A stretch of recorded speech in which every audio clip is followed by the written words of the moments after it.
Good evening, everybody. My name is Laura James, and I am the Legal Director at the Howard League for Penal Reform. And I am absolutely delighted and very proud to welcome you to this event tonight to launch this guide in association with Black Protest Legal Support, who do incredibly important work that we'll hear about a bit later when I introduce Ife. I'm very pleased to see so many people here tonight. The numbers are rising, but we have over 130 people already on the session. And you, of course, will be the first people to receive a copy of the guide immediately at 7 o'clock when it will hit your inboxes. So check then to see the guide. I just want to start off really by saying very briefly a little bit about how this guide came to be. The racism that is endemic in the criminal justice system has, of course, been a huge concern to the Howard League for Penal Reform for many years. As many of you may know, we work with children and young people aged 21 and under in custody. And in that sphere, we see the most acute manifestation of the racism in the system. Even though the numbers of children in custody have reduced, that disparity has become even more profound, as at the moment around a third of children in prison are Black. Ife and I started talking about this project over a year ago. We wanted to do something that would go beyond pointing out the outrage, which of course is really important to do, and the discrimination, and actually create something that could really make a difference on the ground.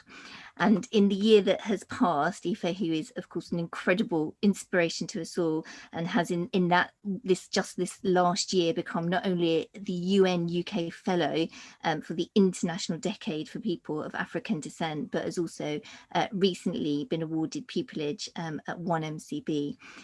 So huge congratulations to Ife. It's been a huge pleasure to work with you on this and to celebrate with you. Some of those are just two of your many achievements over the last year. But I also just want to say the guide has been produced with the support of an incredible advisory board who've all been fantastic. We've met regularly almost every other month, and I'm just going to name them. I'm not going to include our panelists tonight, all of whom are on the board, because I'll introduce them separately in a moment. But Kate Aubrey-Johnson, Michelle Codrington-Rogers, Dr. Alexandra Cox, Freddie, who formerly was a young advisor with us at the Howard League, Cecilia Goodwin, Professor William Les Henry, Amber Johnson, Letitia de Klerk, Patrice Lawrence, and Dr. Alpa Palmer and Anne Reyersbach. So we've had a huge array of expertise and wisdom to draw from. I also just briefly would like to thank my colleagues at the Howard League, particularly Dr. Molly Corlett, who's worked really tirelessly on the guide, and of course our Chief Executive, Francis Crook, who many of you will know is going to be stepping down soon after 30 incredible years of service and insatiable critical curiosity.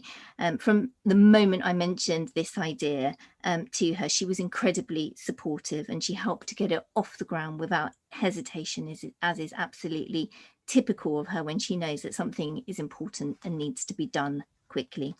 So turning to tonight, just in terms of housekeeping, it is a webinar format, but we really want to hear what you've got to say when it comes to the second half of the Q&A. So when you put your questions in the Q&A or in the chat, please indicate if you want to be promoted to be a panelist, and we will try and arrange for that to be done, although I can't quite see the function now, so I may have to call on my colleague from Doughty Street to help with that. So each panelist is going to speak for about 5 minutes on their particular section of the guide, and we're going to start with Ife Thompson. I've already trailed her in my introduction, and you have the handout which describes her, but of course she is a community-based activist, writer. She is a future pupil barrister, as I said, at 1MCB, founder of Black Learning Achievement and Mental Health UK and Black Protest Legal Support.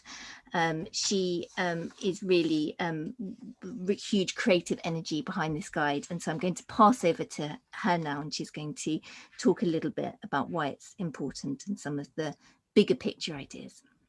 Thanks, Ife. Well, thank you, Laura, for that wonderful, warm welcome. It's always a pleasure to be in community with you. And I think we need to actually give flowers to Laura for initially coming up with the idea, rallying us all together, emailing us all throughout the year, making sure we come to the sessions and, you know, really, really being so positive and supportive of just us as a group and bringing us all together. I think that's really important, people that can bring us together in communities to create change. So I want to say thank you to Laura for all her hard work behind the scenes. She's being so humble right now, but Laura has been, you know, so amazing in ensuring that this guide is where it is today and this project is where it is right now. So I just want to say thank you, Laura, for all your hard work behind the scenes.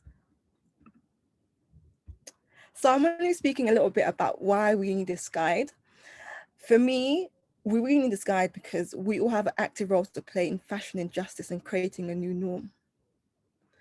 The criminal justice system, as we know it right now, is rooted in anti-Blackness.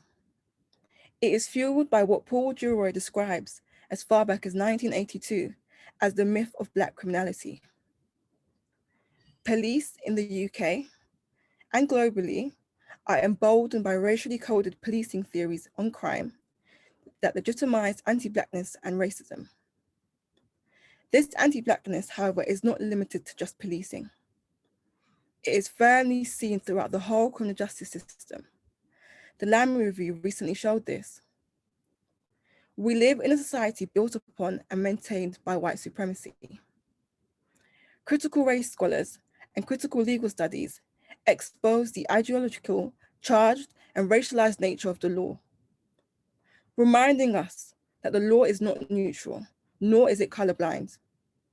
The existing order is one that operates largely from a white, male, and Western perspective that denies Black history and histories and Black experiences.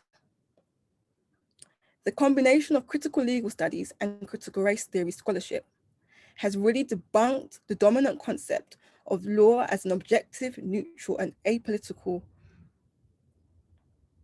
tool. Through the call for legal thought to take notice of the subjective experiences and material living conditions. Black Lives Matter 2020 recentered within the mainstream discourse the need to create an equitable world, one where Black lives can truly matter. Racism touches all aspects of Black life, and any movement for Black lives must impact all sectors of society. We know that critical race theory is not being taught in law schools. It does not sit as a core module on the LLB of universities all over the UK. Lawyers are taught to normalize legal liberalism that omits the collective experiences that influence individual outcomes and reproduce oppression. And I know Abenaa will be going into more details about what this looks like on the ground as a lecturer. We created this guide as we know that legal pedagogy for lawyers does not allow us to center the issue of racial disparity within the criminal punishment system, nor does it give lawyers the tool to actively build a practice that works towards dismantling the status quo. Audre Lorde, the Black feminist, has told us that the master's tools will never destroy the master's house, but it can and it will chip away at it. In creating a new system, we have to act as if the new system is already in place. We must start to do things differently. I would like to end my note on a piece from PIC abolitionist Miriam Makeba. She notes that those who started the first aid movement knew that we could no longer wait for paramedics to arrive at the scene to support people because it was often too late then. They needed to give people the tools to do what they could with what they have now. This guide is doing just that. It gives lawyers the tools to dismantle the normalized anti-Blackness within the criminal justice system and gives them practical tools to build an anti-racist practice. Thank you so much, Ife. I think the analogy of not waiting for the paramedics to come is just so apt and important, and we want to get this first aid kit out to everyone So I would now like to pass over to Dr. Abenaa Owusu-Bempah, who is going to talk to us a little bit about the first section of the guide, which really deals with racialized social structures and some of the things that Ife just mentioned. She is been an incredibly active member of the advisory board. She's an assistant professor of criminal law and criminal evidence at the London School of Economics. Her scholarship focuses on criminal procedure, the law of evidence and criminal law, with a special emphasis on fair trial rights and the participatory role of defendants in criminal proceedings. So we're really looking forward to hearing what you've got to say. Thank you so much. Thank you. And just to reiterate what Ife said, thank you for taking the initiative to put this guide together and all of your hard work behind it, and for inviting me to be on the panel. It's been a real pleasure to be part of the advisory board. I feel like I've learned a lot in the last year from engaging with everyone. So the guide provides, on the whole, really useful, important and practical information on making a difference at different stages of the criminal process, in the police station, in the courtroom, after court. But the first section of the guide, which sets out more racialized social structures, is not the most important, but a very necessary starting point to becoming an anti-racist lawyer. So it sets out the much broader context in which we need to understand racial discrimination and disparity in the criminal justice system. It demonstrates why, despite many claiming to be colorblind or that race doesn't matter, actually to be an anti-racist lawyer, it's vital to see color. We can't pretend that race doesn't matter. We have to understand how Black people can and do experience social structures and public life more broadly differently to white people and other ethnic groups, how those experiences can accumulate, how they affect perceptions of the criminal justice system, including a lack of trust in the system, and how they can affect how individuals are treated within the system. And we also have to understand, and the guide points out, how the intersections between different characteristics, so not just race, but also class, gender, sexual orientation, physical, mental ability, and so on, can affect these experiences. So as it's put in the guide, this is understanding how the accumulated disadvantage experienced by many Black people shapes the nature and extent of their contact with the criminal justice system, which then entrenches those disadvantages. And in having this broader context, the hope is that lawyers will be better equipped to avoid misinterpreting behavior of clients, which can stem from experiences of institutional racism, better equipped to develop relationships and effectively advocate for clients and to identify unmet needs which clients might have. And one reason why this first section of the guide in this context is so important is because the wider social structures are something which are largely lacking from law curricula. So as Efe has mentioned, with some exceptions, we are taught and we teach, and I have also been guilty of this until, I have to consciously realize where the gaps are in the curricula, because it's so ingrained that this is how it is. We're taught and we're taught that the law consists of quite neutral rules and principles that have been designed with everyone in mind and can apply to everyone equally. And of course, that's absolutely not the case. So unless and until law curricula, standard law curricula, is much more contextualized, much more socio-legal, the onus will fall on individual lawyers to take the initiative to do the work. And the guide, and the first section of the guide, offers a starting point for doing that. And it really is a starting point. So in terms of the racialized social structure, when, where, and how do Black people experience social services or structural and institutional racism in ways which can affect perceptions of and experiences of and treatment within the criminal justice system? The short answer is at every section of our lives, but probably most obviously in education, in housing and employment, in healthcare. So in terms of education, it's well documented that Black children are more likely to be excluded from school and penalized, including for discriminatory policies and practices like uniform policies and behavioral policies. Black children can also be stereotyped by teachers in schools, with Black girls seen as being loud and aggressive and Black boys seen as being threatening. And we know that school exclusion in particular increases the chances of contact with the criminal justice system. Relatedly, Black children often experience adultification, so they can be seen and treated and penalized as adults rather than children, perceived to be less vulnerable, less innocent than white children. And that's something which I think lawyers need to be particularly mindful of when they have clients who are children. In terms of economic disadvantage, Black children are more likely to grow up in persistent poverty, to face housing insecurities. Young Black people struggle more to find work. Black people have lower average salaries, including in professional jobs, but are also more likely to be in lower paying jobs in precarious positions.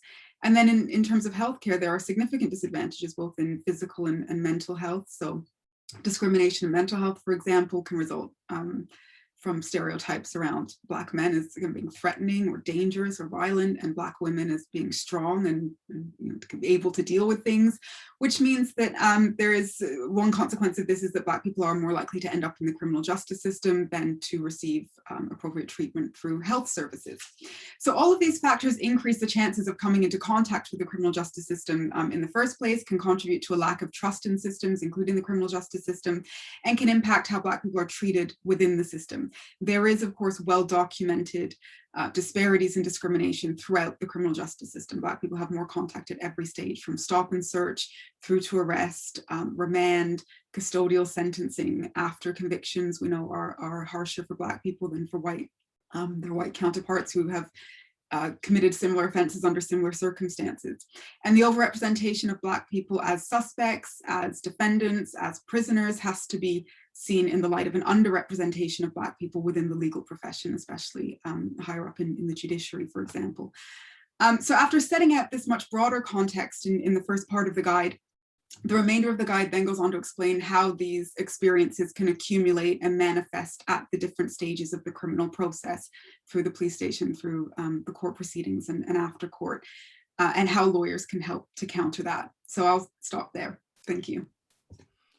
Thank you so much, Abenaa. And that's just a really great kind of potted summary of what's in the first section. But I really hope, and I hope other members of the board will agree with me, that first section really is worth just sitting down and reading in its entirety, because I think it does give, we've tried, as there's always going to be more work to do, as Abenaa says, but we've tried to give a good grounding for people to kind of get their heads around all the key issues. But thinking about that journey, we're now going to hear from Aika Stephenson about anti-racist practice at the police station, and thinking about how we can recognise and address our clients' needs at that stage. Aika needs very little introduction because she spoke also, as did Eva, at our launch of this project back in July last year. But she, of course, founded Just for Kids Law back in 2006 alongside Shawneen Lamb, and she is the legal director there now. She is an incredible lawyer who I know from my, from working alongside her for so many years, just fights fearlessly for her young clients, but also has a huge range of experience and even spent time working at Feltham. So she really is an incredibly knowledgeable person. She's also, I think, the only person ever, or the first person, individual person to have got 2 Legal Aid Lawyer of the Year awards. So I think I better shut up and pass over to Aika to talk about police station.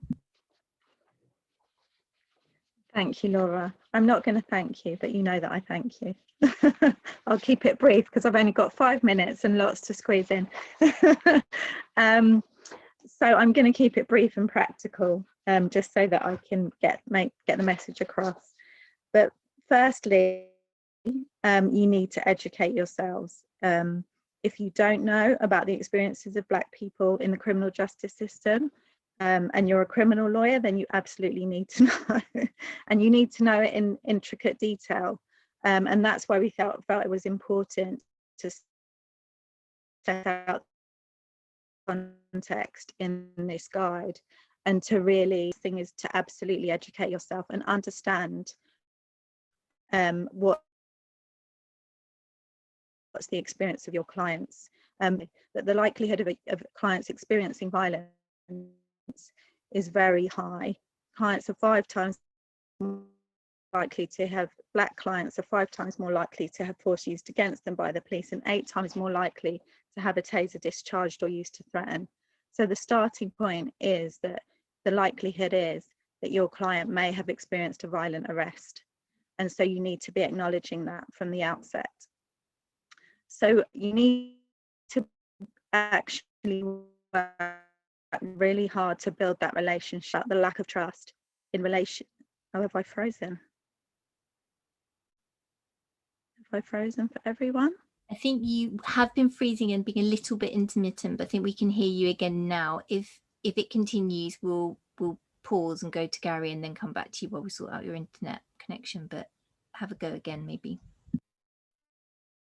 Okay, all right, I'll keep going, but I'm watching out for the messages. So yes, build that relationship. It's really important that you have the advice call at the police station. I have been experiencing great difficulty getting through to police stations lately, but your client needs to understand that they have a lifeline, that you're not just part of the system, and that you are there and that you're on their side. Someone suggested that I turn off my camera. Maybe I'll do that.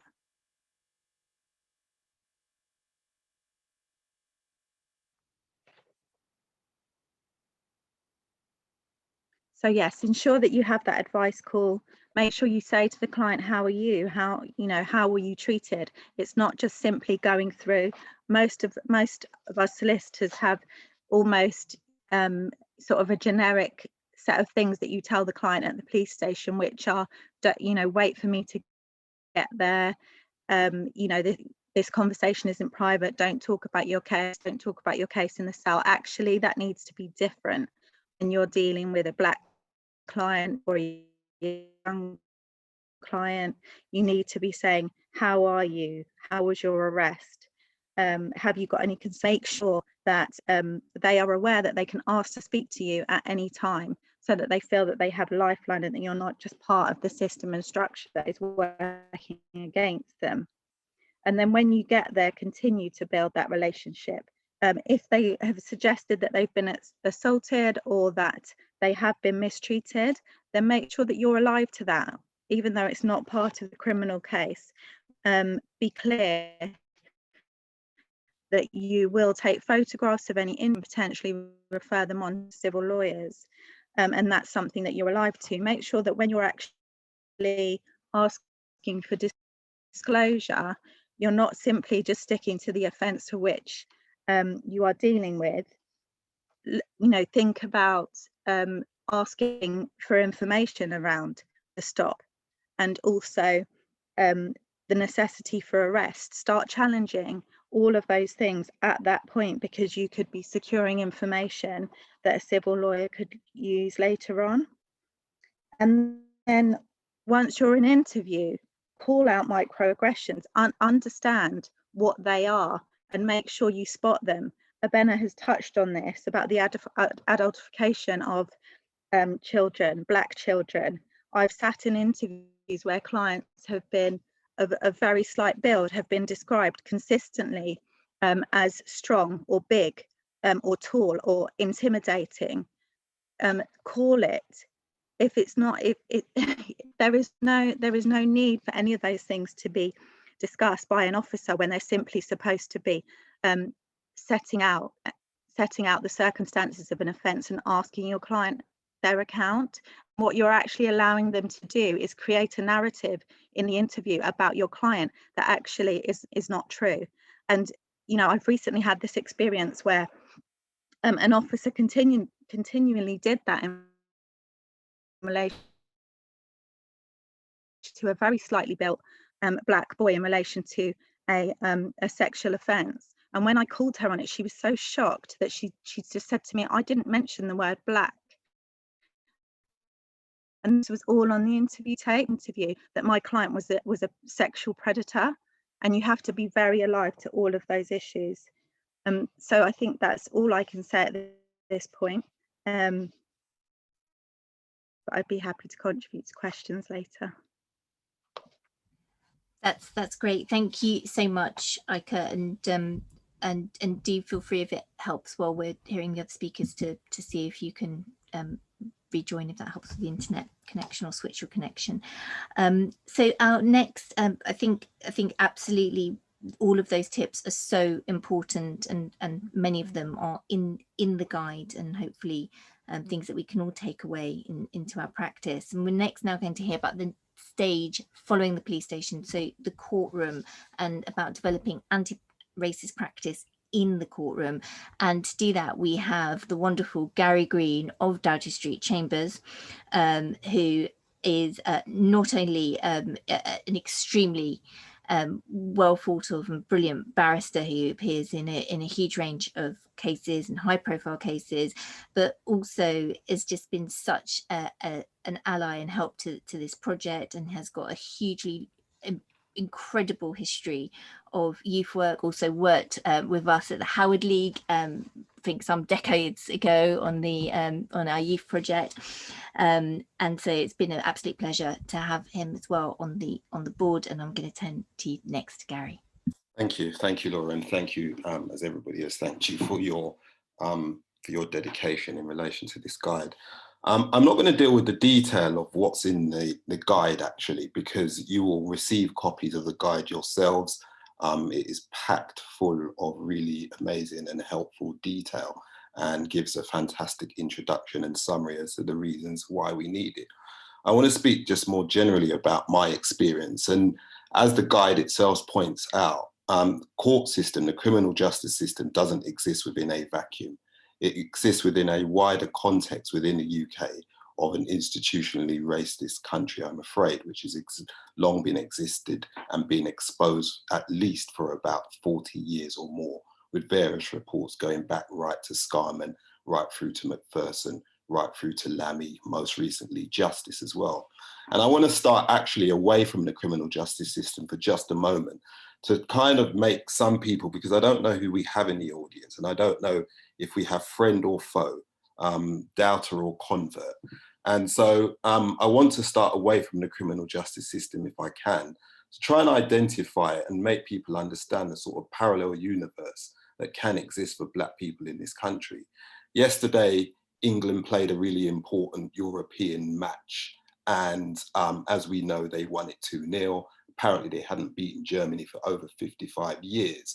And many people would have watched that match. Most Black people today, at least so far as in my WhatsApp groups and my social media communications, are understandably speaking about the treatment of Harry Kane by the media and the treatment of Raheem Sterling. Of 11 front page newspaper articles, Harry Kane appears on 10.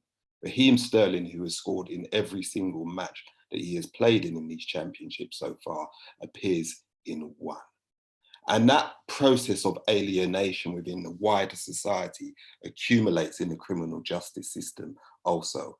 And when Black defendants come to court, almost from the moment they step foot in the environment of the court, the alienation begins. Whether it's the security guards who harass Black defendants who are coming into court, and even their lawyers sometimes, whether it's the court dress, whether it's the lack of representation within the judiciary or the lawyers themselves, whether it's seeing the coat of arms in above the judge's head in the courtrooms, whether or not it's having to stand up and bow for the judge when they come into the room, whether or not, for example, up to August, I think, of last year, the Ministry of Justice demanded that defenders indicate what their nationality was.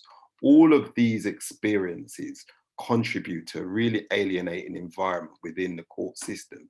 And it may not be seen unless you can appreciate a perspective of how the criminal justice system racializes those who are Black defendants who appear in there and treat them far less favorably. And it's really important, I think, on the one hand, if you don't have an insight to those experiences, to gain some insight into those experiences. Those experiences don't come exclusively within the court environment. They can come from, for example, from dealing within localities close to the court. So, for example, I have been involved in mentoring with young people over 20 years, for example, and I know the kind of experiences that young people have and the kind of experiences they have on the streets with the police and the kind of experiences that they sometimes have in courts. So in relation specifically to courts themselves, when dealing with Black defendants, One of the things, even for somebody such as myself, who's worked in the context of youth work and within the criminal justice courts now for a period of about 20 years, is to build trust, build a relationship of trust. Don't make generalizations, be open, be vulnerable, don't stereotype. For example, gangs and the relationship that young Black men in particular have in relation to gangs has become a really significant topic, probably in particular, I would say in the last 10 years in particular. One of the things that we need to understand about gangs, young men who are in them and young men who aren't, is that if you live within particular areas which suffer from various social deprivation, gang lifestyles are a part of the fabric of that locality. The fact that a young person may be part and parcel of a gang in the first place doesn't necessarily mean that they're engaged or wish to engage in criminality. The breakdown, for example, of their social and family structures may mean that those gangs have been family members for them. Even if those young men sometimes know gang members, does not mean that they participate in gang activity. It may be that if you live in a particular environment where gangs exist, that actually it's far better to actually get along with and know some of those gang members than rather not know them, for example, because it may make your passage to school, college, university, or whatever else that young person might be doing far easier to deal with than if they did not know those individuals. As a lawyer, sometimes the question is asked about how you can counter directly experiences of discrimination from the judiciary.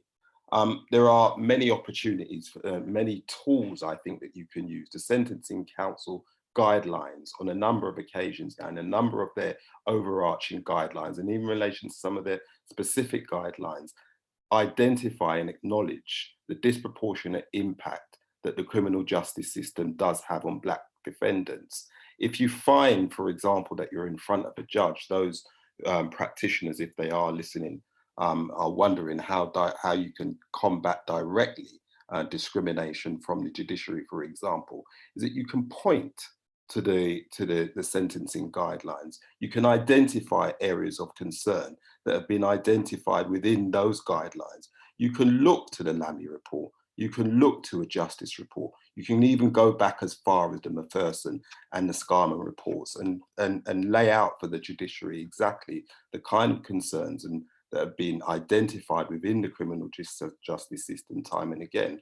You need to have an awareness, for example, of how crime is reported in the media and how that impacts upon defendants within the court environment, before the jury, before the judiciary. If, for example, you're representing more than one defendant, as has happened to me, on occasion, I represented a Black and a white defendant in circumstances where their bail was being reviewed. I switched the order of my defendants. I made the white defendant go first. He was released on bail as he had come to court with the conditions that existed.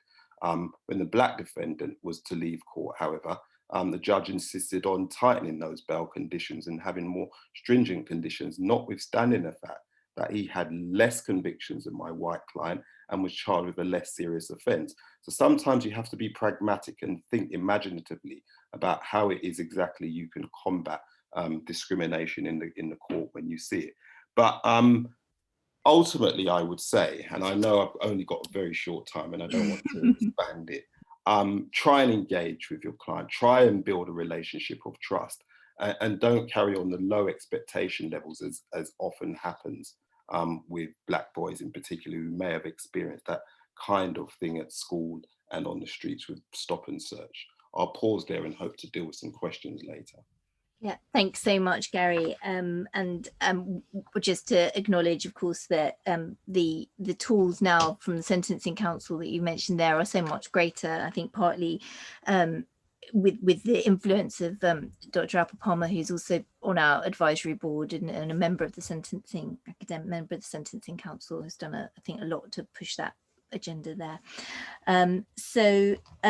Next, I want to turn to the final part of the process, so what happens after court.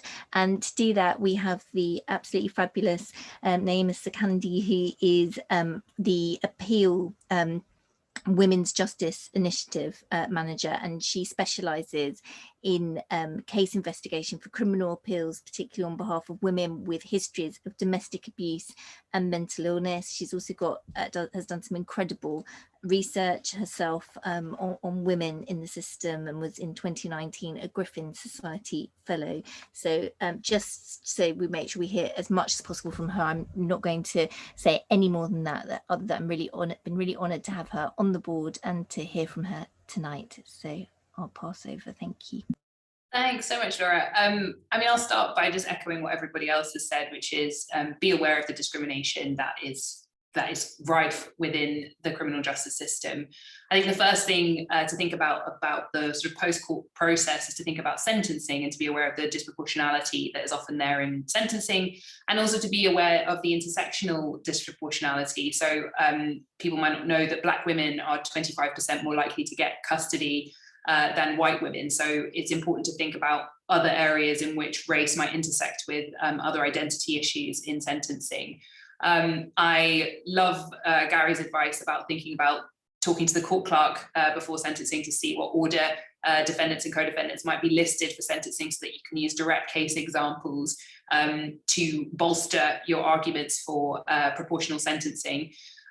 One of the key tips I'd say immediately after somebody has been sentenced is to keep a good note of the sentencing remarks and potentially even of the summing up at the conclusion of the trial, because transcripts are really expensive, legal aid often doesn't cover them, and it's really important that if you're going to rely on any comments relating to bias, that you've got a contemporaneous record of any problematic or difficult remarks that were made either by the prosecuting counsel or by the judge in that, so that you can rely on that for an appeal.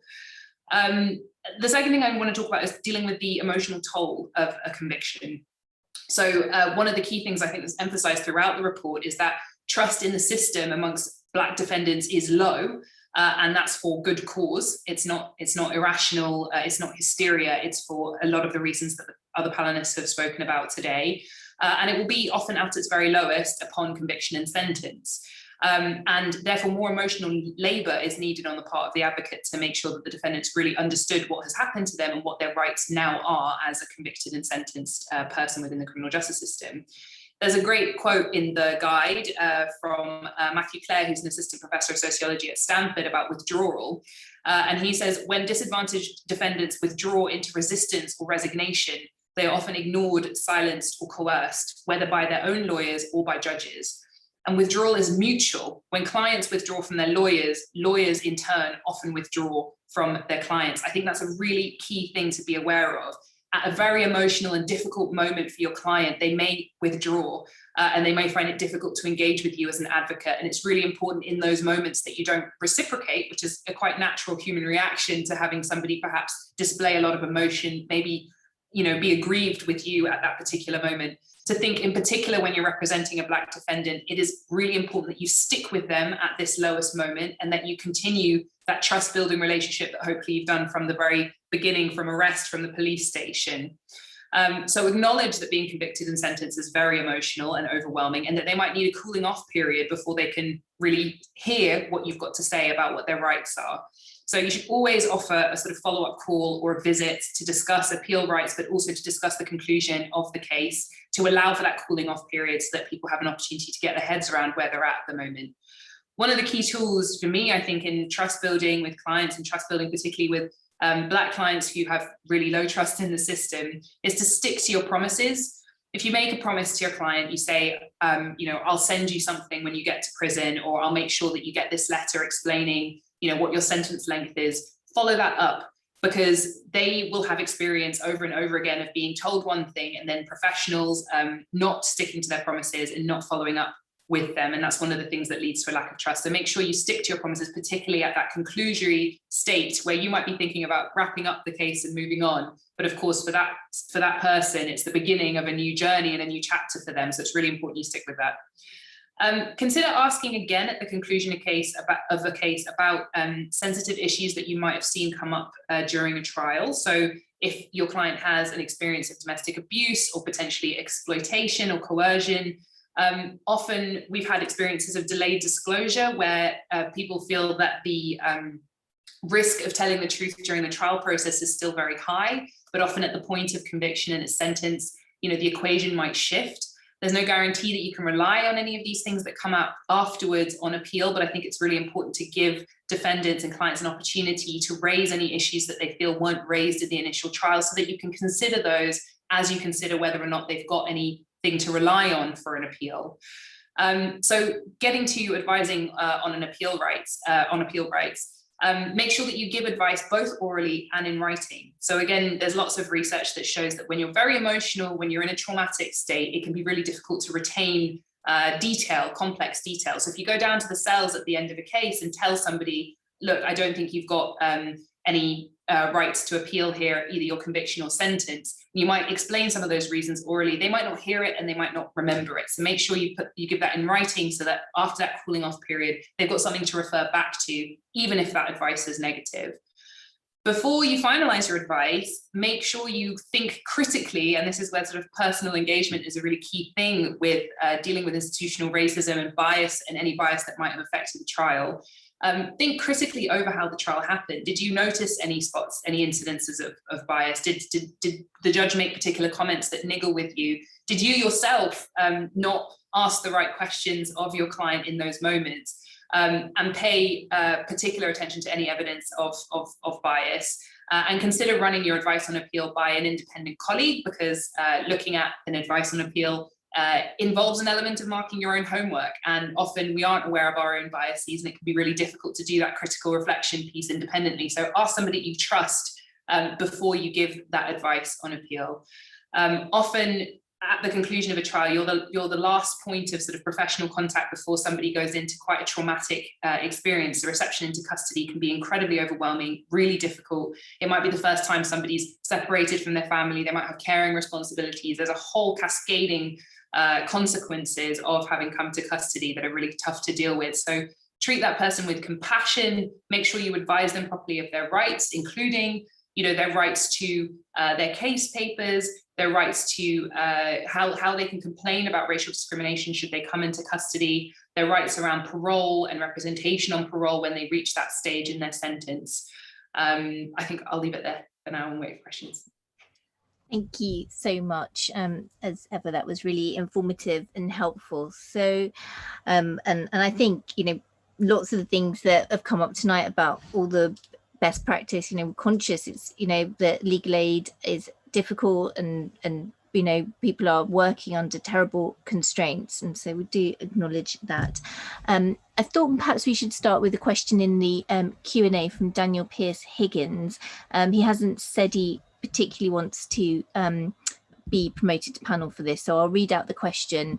To what extent is the disparity of outcome for those of non-white backgrounds in court a product of discrimination in the court process, and to what extent is it a product of discrimination in society leading to those who come to court having more social disadvantage because of that discrimination? So it's a question really, I suppose, about the damage by the court versus the damage by society, and I wonder whether perhaps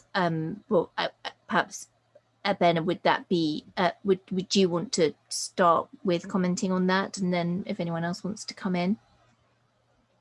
Sure. I don't think it's something that is measurable, because one is feeding into the other. So as I mentioned, disadvantages and social structures outside of the court system will make someone more likely to enter into the court system, and how Black people are perceived outside of the court system can affect how they are treated and viewed within the court system.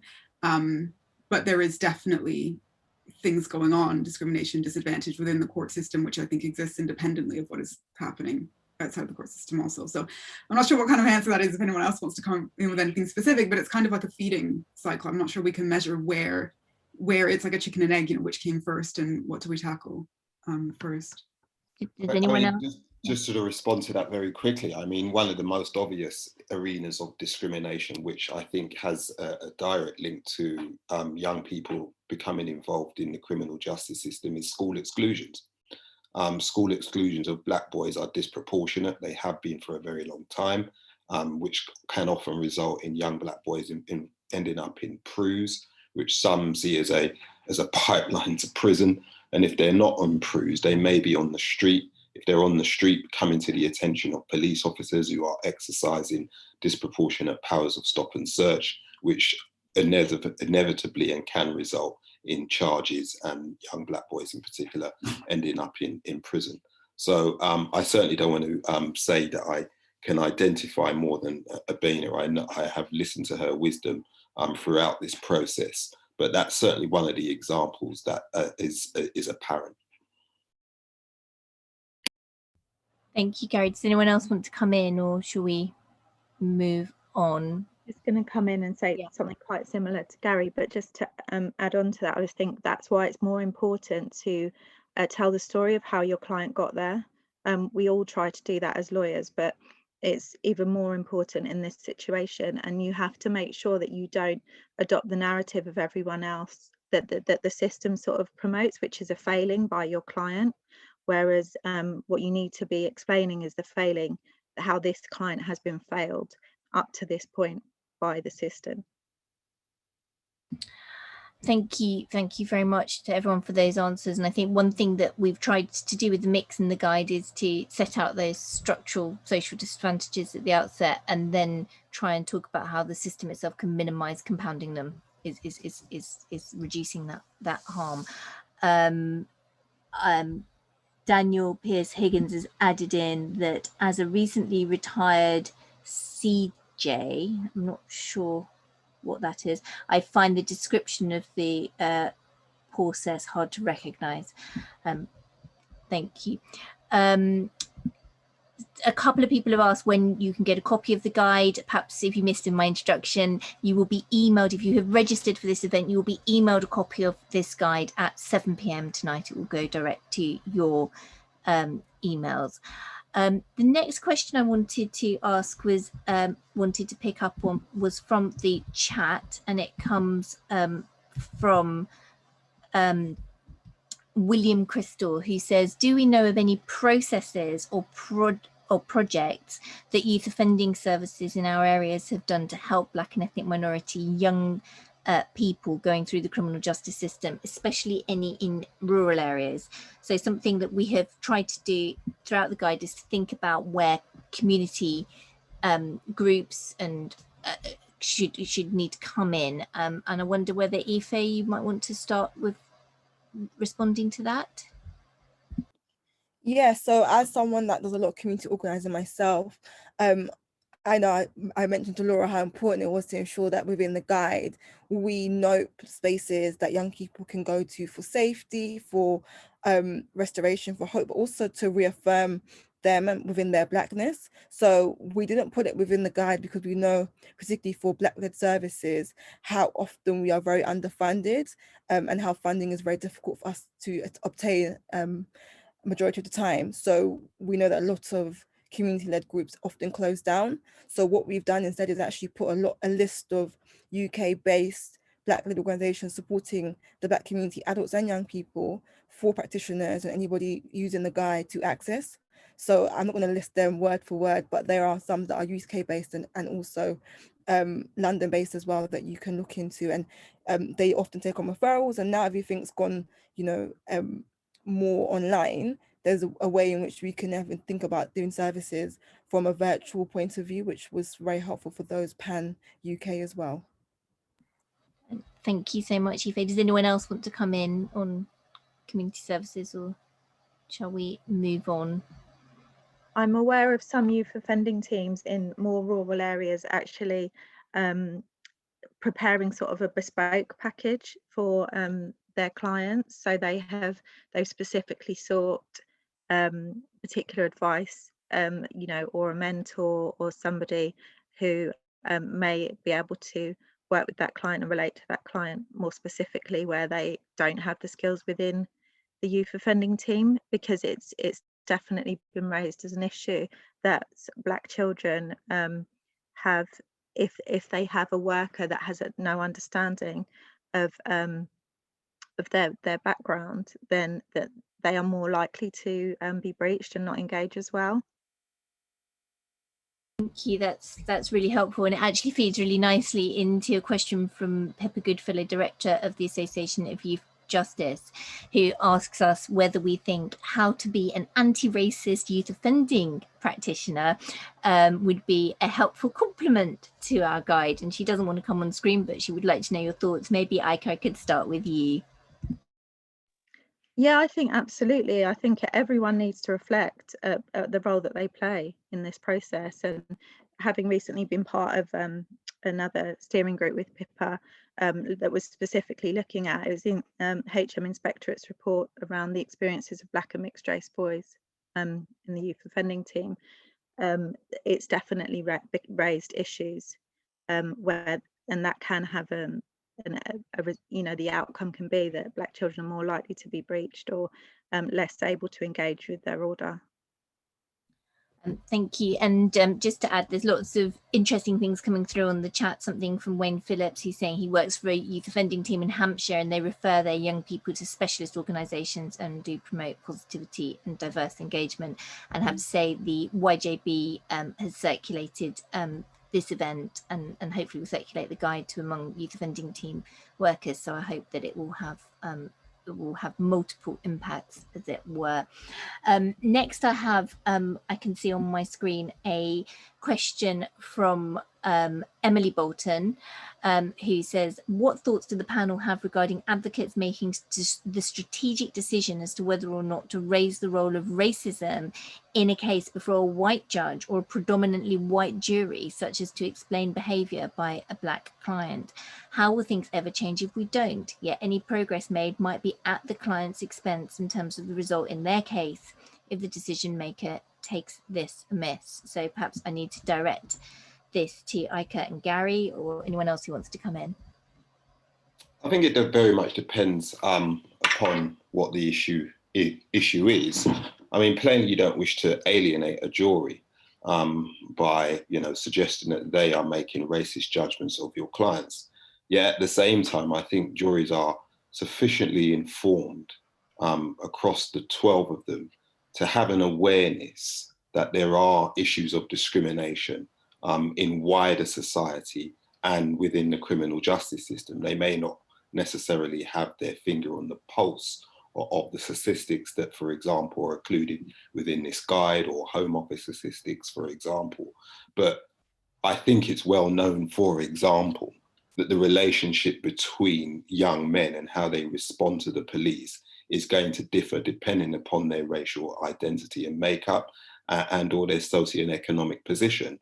And for example, where a young man doesn't want to speak to the police, where he may have given no comment interview, where he could have disclosed at an earlier stage that there is something about his defence which could have been investigated by the police, I think the relationship that has existed, and unfortunately a breakdown of a relationship between Black communities and the police, is something that's quite apparent. So I think depending upon the issue, it certainly can be raised. And as I said earlier on, in addressing the judiciary, there are a number of resources that can be relied upon. Some are outlined in this guide, I highlight, which advocates can use if they don't feel brave enough to say in their own words, so to speak. And why should they? They can have support from recognised institutions and research which shows that such discrimination exists. So I think the answer to that is yes, most definitely you can raise it before the judiciary and before a jury. Thank you. Unless anyone wants to come in, I'll move on to the next question, which comes from Professor William Les Henry, also on our advisory board. And he asks a very important question, which is on the matter of education. What are your thoughts on decolonising the curriculum at all levels and social justice for Black people caught up in the criminal justice system? And I think I have to turn to Ife to start with this one, and then perhaps Abenaa, if that's okay. Yeah, I mean, it's a given that the curriculum needs to be decolonised. It needs to centre Black experiences. It needs to ensure that narratives of Black people are centred, but also to undo the legacy of white supremacy and the exclusion of Black people from spaces of learning. It needs to be done. So I don't think it's a question of what do you think? It's just what do we need to be doing to ensure the curriculum is decolonised, particularly with the work that we do in BLAM. Yes, we are grassroots, but we work with local schools to ensure that we do curriculum consultations with the teachers, because I always say, even if the government said tomorrow that this is what you need to teach, the workforce of teachers in this country are predominantly white. In terms of their knowledge base, they don't know about Black history, they don't know about African stories and ancestral narratives. So in order for them to teach and to feel comfortable and confident to do it, they need to have the training as well. So it goes back again to their pedagogy when they're also training to become teachers, being able to understand why the curriculum is not neutral, how it's harmful for Black children, how it causes trauma, but also how it alienates them from education.